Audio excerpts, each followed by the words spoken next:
Hour one is all about standing up to the workplace bully, standing up to disruptive behaviors in the workplace, what makes a workplace healthy. Hour two is going to be about the cultural competency, and I've assigned y'all to sign in and do the first course in an online course on cultural competency. And then, of course, take notes when you're taking that course. And then the third hour is all on resilience. So we're going to practice some things that helps to make us more resilient. There's a resilience article for you to read. But right now, what y'all just did is y'all got into groups and y'all acted out a scenario that has happened in the real workplace. So if we'll just look at scenario 4, for example. We're in the break room and the manager is the bully. And now that's a hard one because when the manager is a bully, they're abusing their position of power. So that's that makes things more complex. And it's like, are you going to be brave enough to stand up to the manager? It does require, some bravery. So the manager is the bully, and she's in the break room. She's like, can you believe Kathy called in? She's dumping on us. She's going through marriage counseling, and her husband is having an affair. And so now, with what we call this other person talking to her, an active accomplice. Because what's coming out of this person's mouth is encouraging the bully to talk out loud like this. So the active accomplice is saying, and she's just a staff nurse, they're saying, yeah, Kathy is so pathetic. It really does more work on us. I had no idea her husband was cheating. How long is this thing going on? And then she turns to a bystander. Somebody just comes in to get a cup of coffee at the wrong time. And this bystander, and then they go, did you know that her husband was having an affair? And she's just like, I just wanted to get some coffee, I don't want to get involved. But we have to get involved. That I don't want to get involved behavior is not helping the situation. As a matter of fact, that helps the bully continue on how they're doing. So if you don't want to get involved, or if you say that's not my business, you're on the bully side. And one day that bully's going to turn on you. So this bystander freezes. So your job was to look at what a peer would say. So the girl getting the coffee in the break room, what could she say that would be appropriate? Look on that page that has the 3 columns. And it's on your handout. I copied those 3 columns. If you printed your handout, it's on the first page of your handout. Or if you printed the article, this is just one of the pages from your article. So what could the girl come in and get a cup of coffee say?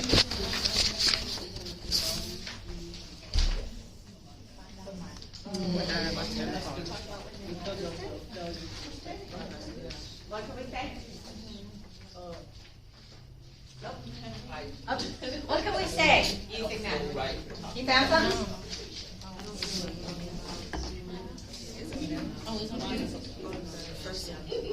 Okay. So it's in the 3rd column towards the bottom, and it's called failure to respect privacy. And the nurse would say, it bothers me to talk about that without his or her permission. Is that the one that does it? Or the one above it, backstabbing. She says, I don't feel right talking about her situation while she's not there.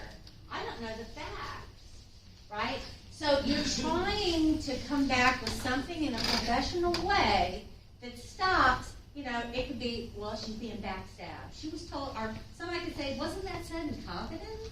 Should you be repeating that? So that's what we're looking for you to say. Kind of be the moral compass of the room. And it takes a lot of nerve, especially if they outpower you. If you're new grads coming in, everyone's going to look like a seasoned nurse to you, And so you're going to feel like they outrank you just because of the time that they put in. But bad behavior is bad behavior, whoever it is, and has to be corrected. So many people have said, it's not my business, I don't want to get involved. But it is your business, and you must get involved. And if you are a manager and you don't address the bully, they're going to drive away half of your staff. Half of your staff will just say, I can't take it, she's She's making my life miserable. I quit. I want to transfer. And so then you're short-staffed, and then the stress has risen, and now you're burning out. Because bullies cause burnout.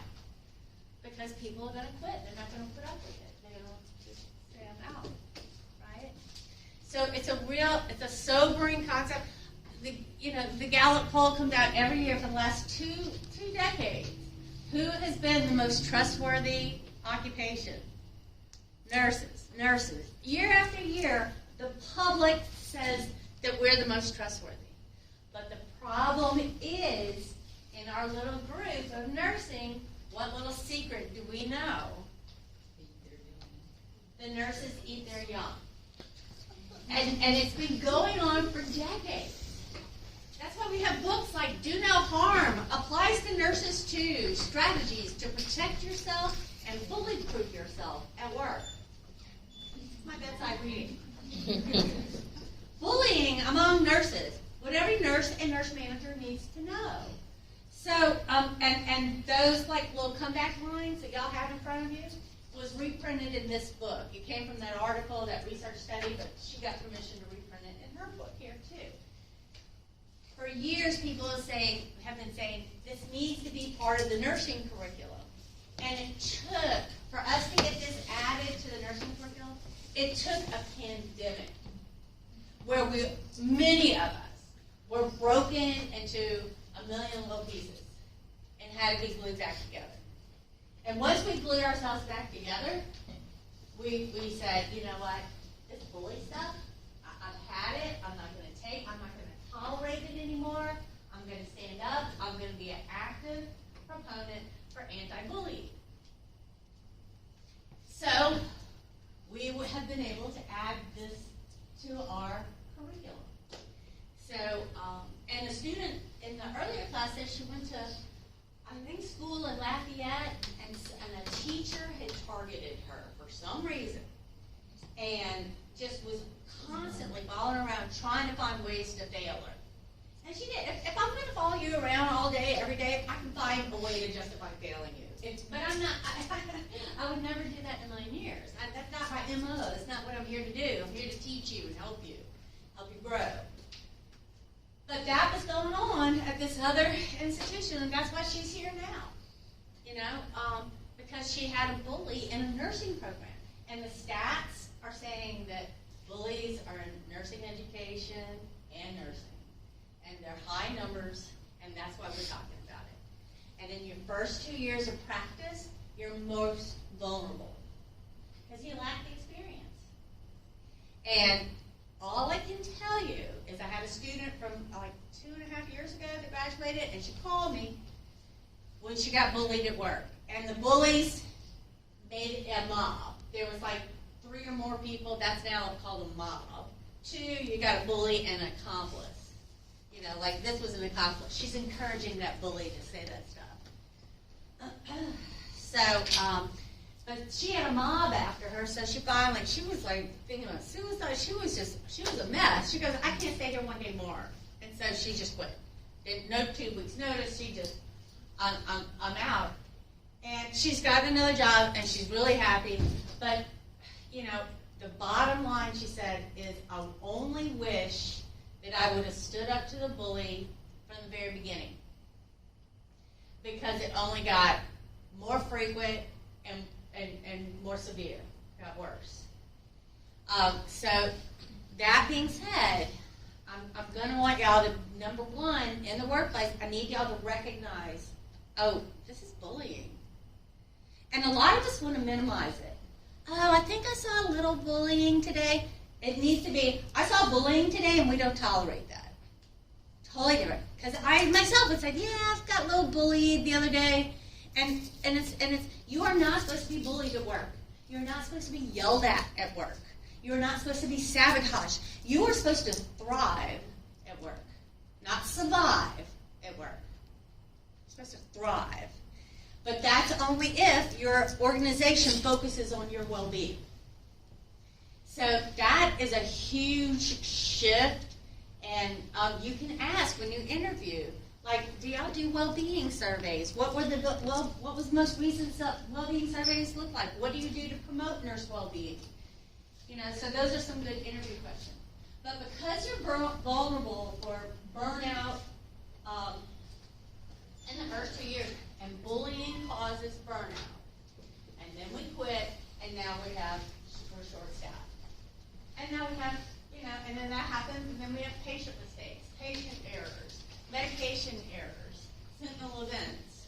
So when you have a bully on the workplace, patients get the bad end of the deal. When you have a healthy workplace environment, patients do better. It's all statistics. There's research to support all of this. So a test question for the test would look like, hey, the manager is talking in the break room about Kathy being in marriage counseling. And the accomplice is going, oh, that's so gross, or whatever. So what would you're a bystander getting a cup of coffee. What would be the best thing for you to say?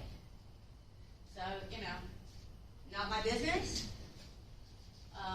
You know, you're looking for, wasn't that said in confidence? Right? So you're looking for the right comeback line. That's how the test question will look. Okay? I also asked you to use, in your SLOs, asked you to be able to use a team step tool called DESC, D-E-S-C. Do y'all remember team steps? That's where you get your S-bar, you get your cuss. And have y'all seen this before, DESC? Does it look familiar, not familiar? We use this tool for disruptive employees in the workplace. And a bully disrupts the workplace. So we use the DESC to help us remember what to say. So with Kathy, so the manager's talking about this Kathy girl, she called in sick, she's in marriage counseling, husband, right? So I could have witnessed this. I was the manager, maybe I witnessed this, or even you were a peer. You witnessed it, but you were in shock. Most of us go in shock when something like that's going on. I just want to leave with my coffee, right? So let's say you were in shock and you left with your coffee and you didn't say anything. But you could come up the next day and say, hey, look, I noticed yesterday in the break room, I'm going to describe the behavior. What did I notice in the break room?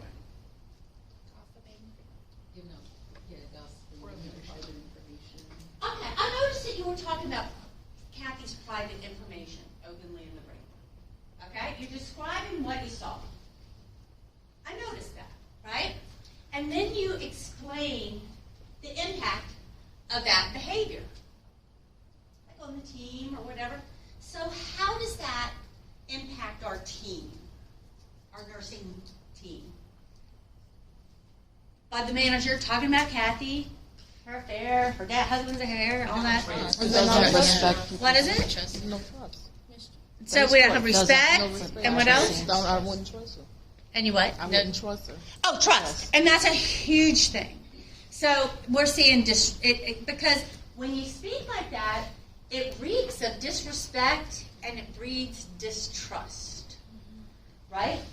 So that's the impact. Distrust and disrespect. Right? And so alternatives, so what would I like you to see to do instead of that? What alternatives? What do you think? What's a better way to act?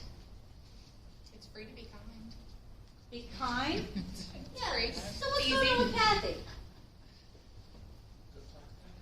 Huh? Go talk to Kathy. She's okay. Talk to her directly. Go see Kathy and see she's all right. We need to be, instead of gossiping about Kathy, we need to go call Kathy and go, hey, are you okay? You called in sick? I was just checking on you. Right? That's all, that you're flipping this from like bullying, gossiping about Kathy to reaching out to Kathy and helping her, supporting her, right? So that is the alternatives. I'd rather us reach out to Kathy and help her. Maybe we should send some donuts to her house, or something supportive. Send a card or something. And then the C is clarify the consequences. So, if we can't change this gossipy behavior, what's going to happen? Everybody's going to hate each other. What's that? I said everybody's going to have a problem with each other. Okay, so if we don't change our ways, our team is going to fall apart. It's not going to be a productive work environment. And it's going to poison our work environment. And no one's going to work here. And people are going to start quitting. And then we're going to be understaffed. And the ones that are left are all going to burn out. Right? And then if we have this on our unit, our patient satisfaction scores are going to fall. Because we see this in all the research. Toxic environment, patient satisfaction is low. So your reimbursement is going to be impaired. But happy, healthy workplace environments, patient satisfaction is higher, reimbursement at 100%. So, it's very, very important that we learn to get rid of the disruptive behavior, and we can no longer be silent. And I've been silent through my life. I hold my breath. I witnessed something, a coworker was a target, and I witnessed it, but I was so scared. Why was I scared? Because I thought it was going to come back down on me. If I stand up for her, the bully's going to now target me. And I don't want that, right? But when I did stand up, I did get targeted. So it is a true reality. But the sooner you stand up and the more comfortable you get speaking up for yourself, the better. Now, we're different generations. I grew up, we got spanked with a belt, if I didn't say yes, sir, I had very strict parents. And so I was very much, I didn't disagree with people who outranked me. That's how I was brought up. Yes, sir, no, ma'am, that's how I was brought up. But the thing that gives me hope is that I'm seeing that you younger generation are doing a much better job at verbalizing for yourself. The most important thing to do when you verbalize, you're taking into action with words. When you do it, just remember, don't get on the bully's level. Because the bully may have just said, get back to your room, get back and go do that. So it may make you want to go, respond in that same tone. And that's when you'll get in trouble. You're the good guy so far. You're the victim. But as soon as you carry out that same behavior, now you're in trouble too. So it's important to be able to have these comeback lines or these memorized scripts under your belt. So I'm going to go back up here, run through some slides. So bullying gets repeated. So it's not just one bad day of one bad behavior. It's pattern. So just, somebody's been wonderful to work with, and then one day she screamed at you. Well, I think that we need to find out, why did she scream at me? Are we okay? What happened? So bullying has to be repeated and escalating. It's hostile, it's unwanted, it may be done deliberately or subconsciously, and it can be an abuse of power. And it's very, very stressful. The behavior can be verbal, nonverbal, they can be humiliating, ridiculing. Sabotage is bullying. So somebody's knows that you're working on some kind of project on the unit, and I start telling everybody, vote against what he's saying. They're trying to sabotage your work instead of listening to you and hearing you out. That's called that's our undermining you. That's sabotage. That's bullying. Minimizing. So if you have something to say and they go, oh, you're always complaining about that kind of stuff. Well, they're minimizing your input and your voice isn't being heard. So you've just been bullied if that happens to you. Overly critical, excluding, intimidating, discounting, breaking confidences, backstabbing, withholding information, blaming. And it persists because we don't stand up and people become fearful. Oh, if I stand up, the bully's going to come on me. And I will say that when I saw a coworker be bullied and I didn't stand up for her, and I've always thought of myself as being brave. But there was something there that was a totally different thing. Like, oh my God, I didn't stick my neck out there for this other person. So I started feeling really bad about myself. Like, I'm a coward, and I'm ashamed of myself. I hate myself. So that was the kind of feelings I was having about myself. And it all came because this bully kept continually harassing a coworker, and I didn't stand up for her. So I was hating myself, but then, when the bully turned on me, it was just like, you know what, I'm standing up, If it does happen to you, has anybody had a bullying experience at work? Have you? Do you want to share it? You don't have to. You don't have to share it, but you can if you want. My manager was a bully. What happened? My manager was a bully. Oh no, the manager bully. Yeah, so there are horrible, toxic managers. Yeah, that are not they're not leaders. They're just bad managers. Yeah. What they do? And what happened? I left. When they were You left them, Yeah. and they're so sad now that you love them. What do you mind describing what happened? Or one of the occasions? So the manager picks favorites. Okay, right, man. So- Yeah, bullies have favorites. So one person, like if the other side of the unit opens up, we're overflowing with the patient load. There's another unit that's open up, and they don't put as many people in there. I work with the same person every week. Friday, Saturday, Sunday together as techs, and then when that other unit opened up, she was on that unit all the time with like 4 patients. Okay. And then I was upstairs with the full unit with another person, but I have 4 totals and 2 people that are they're still a total. I work in spinal cord injury, so yeah. So there was kind of favoritism. There's Favorites favoritism, for and getting the easy assignments. yeah, and then you get the hard ones, or if a nurse is assigned to the other side of the unit, okay, you can pick whoever you want to like work with. So of course they pick their friends. And, Yeah. Okay. So they're getting the easy assignments while I'm like upstairs breaking my back. Yeah. Already hurt my back. Not fair. And I told her about it one day, and she yelled at me and got mad that I called her on her off day, and was like, "You're not doing anything for this unit. You have patients to take care of." I did my cry, and I went back to work after like an hour of crying, and it was better, but I was like, "Yeah, I gotta leave." So I told her, and I was like, "Hey, I'm leaving."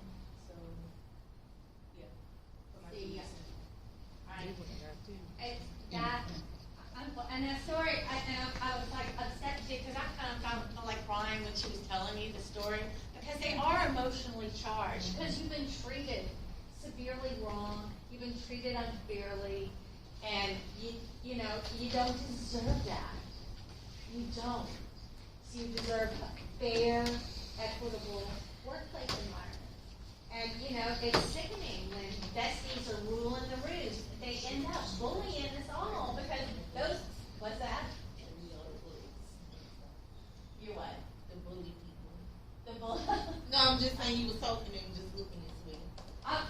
Yeah. So I was just saying, I was just making an example like we the bad guys. I'm sorry. That's all. I can tell you're the good guy. I That's can right. tell you're listening, but it's just like you're supposed to thrive at work, not survive a day at the office. You're supposed to thrive every day at the office. You're supposed to thrive in nursing school, not survive nursing school. So it's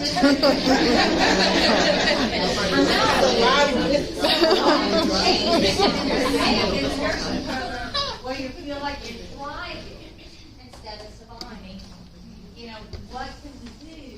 Because that needs to be done to make this a safe environment for your learner. And when you go to the workplace, workplace needs a safe environment for you to go and take care of people. So, and like we said, it unfortunately is crushing. It's like morally crushing when the bad guy, the bully, is somebody in a leadership position. It's like, oh my God, you too, you know. So fair managers are supposed to be consistent and fair and flexible and collaborate and acknowledge failings, treated equally. You know, if a manager messes up, they should be the first one to say, oh God, y'all, I messed up. I didn't trigger like this on the whatever, you know. They need to take ownership that they made a mistake and say, I'm so sorry. You know, but toxic managers rarely take the blame. They're more likely to blame something else or someone else, and rarely will say, I'm sorry. They single people out. They have fixed opinions. They're always right. They are always right. You can't change, you know, their mindset. So, unfortunately, if you see a bully manager, you probably don't want to work there. You know, so when you're looking for the place that you want to work, for the first 2 years when you're most vulnerable for burning out, you want to look for a place that has a really cohesive, supportive staff where you feel like they really care about you. Then you can go work any place you want, follow the money, and do whatever. But the first 2 years, the money is not as important as that support of the people that support you. Well, are you raising your eyes about the money's not as important the first 2 years? Oh, we have this agreement. That's good. What? No, like, honestly, like, that makes it or breaks it. Like, every, like, maybe you don't, like, particularly like someone that you work with, Yeah. but be reasonable with them, still work with them. That's important. Right, like I You're can not tolerate going to like you. You don't have to be everyone. friends. And you're not going to be friends with everyone. But you have to treat them respectfully. And you have to be able to work with them. I'm not going to invite you over to my house for dinner. But if I'm having a shower for a coworker, we're going to invite everybody. We're not going to exclude somebody. To exclude one person is bullying. You know, so, and y'all, microaggressions, if anybody has said, oh, I've been experiencing microaggressions, you have been experiencing aggression. To me, there's no such thing as a microaggression. It's an aggression. There's no such thing as a little bit of bullying. It's bullying. So you have to say the word, call it what it is, be confident in calling it out. All right. So if you think your unit is toxic or has a bully on it and it's unhealthy, what you can, and the danger signs are we have poor performances now. Nurses feel isolated. There's lots of rumors and gossiping. Turnover rates are high. People calling absent right and left. People are asked to be transferred out. Patient satisfaction scores lower. So we see that on unhealthy units. So what can we do? We can do a study. We can have a focus group. We can send out surveys, interviews. We can allow every one of you to evaluate your immediate supervisor anonymously. So you should always be able to evaluate your leader. And exit interviews, we are so bad at conducting exit interviews when people leave, but those are very telling. You know, somebody left that had been bullied, and the girl that I talked about, she never got an exit interview. They never called her. Why did you leave? That didn't take place. So, I think only 16% of the time do exit interviews actually take place. And believe me, a lot of people would be only too willing would love to have shared that information. And so we acted out how to confront the workplace bully. And we know that AACN, American Association of Clinical Care Nurses, has set out, it's a research-based program that creates a healthy workplace environment. And these 6 things are included: skilled communication, collaboration, having everyone involved in the decision-making, having true leaders that are fair, those fair managers, not the toxic ones. Meaningful recognition for good work done and appropriate staffing. Now, the most recent thing that came out post-pandemic in 2022, our United States Surgeon General published, if we can promote wellness in all the organizations that hire employees in America, we can improve the health and welfare of the nation. But it would take all the employers to develop this philosophy. And this philosophy is, we're going to focus on our workers' well-being. And if you do that, you'll get rid of bullies, right? If you do that, you'll get rid of those bad, disruptive employees. And if you look right here in the center of the Surgeon General's plan, is have a way for all your workers to have a voice. That's usually done in a survey. How's your employee satisfaction? You should be getting one of those surveys every year or at least every 2 years. Well-being survey. How's your well-being? How's your mental health? You know, so those type of things are usually, your voice is usually seen in a survey. But included, there's 5 other wings, and there's, you deserve to be protected from harm at the workplace. So that means your physical safety, like you're safe from toxins like asbestos and from violence, somebody breaking in and hurting us. And you should also be safe from bullies. Now, also, you're supposed to be able to build in rest periods every night. You should be getting 7 to 9 hours of sleep. But at the workplace, you should be building in rest periods during the 12-hour shift. So leave for lunch, take your breaks. Don't be ashamed of taking a break. Patient satisfaction is higher where units practice taking breaks and leaving the unit for lunch.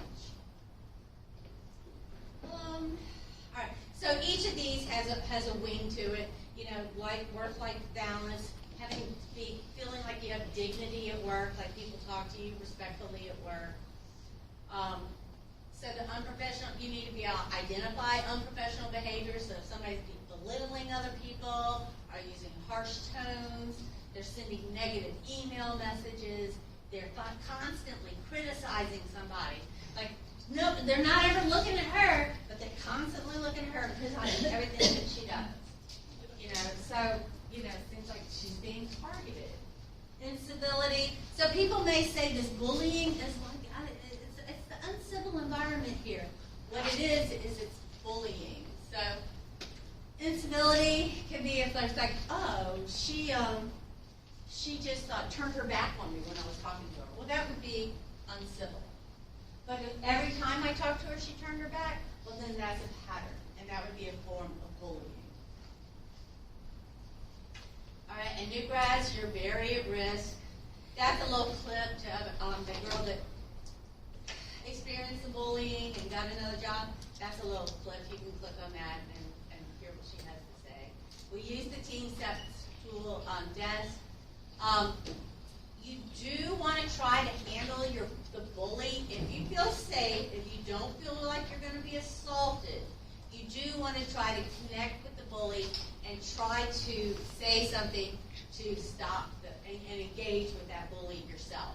Because listen, when you go to tell a supervisor, hey, you know, I'm tired of working with Johnny because he always comes in late for a report, and I'm late getting my kid to school in the morning. And what's the first thing the supervisor's going to say to me? Have you talked to Have you him? talked to Johnny yet? All right, so you are expected to have these discussions with your coworkers. And if we're a tight team, we should be able to have that simple discussion. Hey, he's been late, like, I don't know, every day this week. And then I can't get my kid to school on time. Is there something going on? Or how can we not have that happen? I mean, so that's not that difficult of a conversation. But you just need to have it. It's uncomfortable maybe, but you would have to just get through that discomfort and have a conversation. People who go straight to the person and discuss the issue, burnout is lower on that unit than if I go straight to the supervisor and report them. I didn't even give them a chance. I just went straight and reported them, right? So that causes more burnout. Less burnout is if I have the discussion with you without going to the supervisor. But once again, if you feel unsafe or you're going to be assaulted, then your safety comes first. So you want to connect with them, raise awareness. A lot of people don't even know that they're coming across negatively. They're unaware where their emotional needle is. So, self-awareness is, are we aware of our own needles? If you have an employee that's continuing to bully or continuing to leave someone out, some form of bullying, what you want to do, there's these 4 steps if you're a manager that you'll take. Number 1, you'll just say, let's say somebody's yelling. Somebody's having an outburst at work. Hey, can you run with me? Can we go get a cup of coffee? And then you just discuss, people have said you've been shouting or having outbursts at work. Is everything all right? So you start that behavior, that conversation like that. Casual, over a cup of coffee. And then just let them know, we really can't have that type of behavior on the unit. Follow up with an email. I enjoyed having coffee with you today. Let's recap what we talked about, right? If the employee still begins to continues to behave that way, then you say, hey, come to my office. We're going to get a folder. Your name's going to be on it. We're going to do a performance improvement plan. And now we have some documentation on you that we're going to stop having outbursts. Then if the behavior continues, then we're going to get written counseling. I need you to come in here 2 days a week and meet with the counselor, or I need you to go to anger management, whatever it is. And then after 6 weeks, we'll come back and meet. But if that happens and the behavior still continues, then and only then would you go to the topic of termination. So you just don't go straight to termination. Bullying costs money. Bullying impacts our self-esteem. We can have PTSD when we recall, the events that happened to us. We can lose weight. We can have a myocardial infarction. We can have stroke. We can have GI issues. It breaks apart the team. And remember that we have to have a zero tolerance for bullying, and we have to speak up. And when we don't, it can cause a crushing moral distress, and then we lose employees. So one more thing before you go up to the top. Dress code. If your employer gives you a certain dress that they want you to follow, then follow it. If you're supposed to snap on your name tag, snap it on. If you're supposed to wear long sleeve shirts to cover your tattoos, do that. Dress how they ask you to dress. Don't make them have to come and tell you, you got on the wrong color shoes, the wrong color scrubs. They don't want to. They have other things that are much more important to do. The hair, this guy looks professional. He's got a great demeanor, a great smile, but his hair can't go falling into the patient's bed when he's drawing labs. So his hair needs to be pulled back and out of the way. But that demeanor is wonderful. They're both smiling. You can approach both those healthcare professionals and ask them for help. Great demeanor. They both look professional. Great demeanor. I think they both look professional, but there may be a tattoo clause in your uniform policy or whatever. So if you think that you have this policy about no tattoos, but everybody's got tattoos, and if you don't think patients are really caring about tattoos, maybe then you can have a policy meeting. Let's talk about this tattoo policy. Let's do a research. Let's send a research study out to all of our patients. Are you disgusted if you see a nurse with a tattoo? Because we've always said, we don't want the tattoos to show because patients will be, upset. The only other thing about uniform is the beard. So if we get to a situation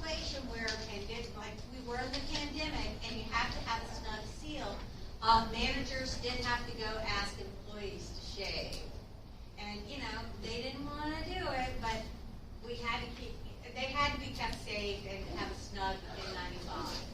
But under no instance did an employee look like this. This guy's raging, we can't have that. That's disruptive, that's scary. You know, I don't care if you have a beard or don't have a beard, but you can't be looking like that. And the times are changing. This is from a doctor. He says, hey, don't, judge me. I may save your life one day. And just the times are changing. Like a man bun is like on the cover of GQ magazine now. But the most important thing is your demeanor. You know, that you're positive, keep personal problems yourself, avoid gossiping, avoid bullying, don't complain, protect yourself. So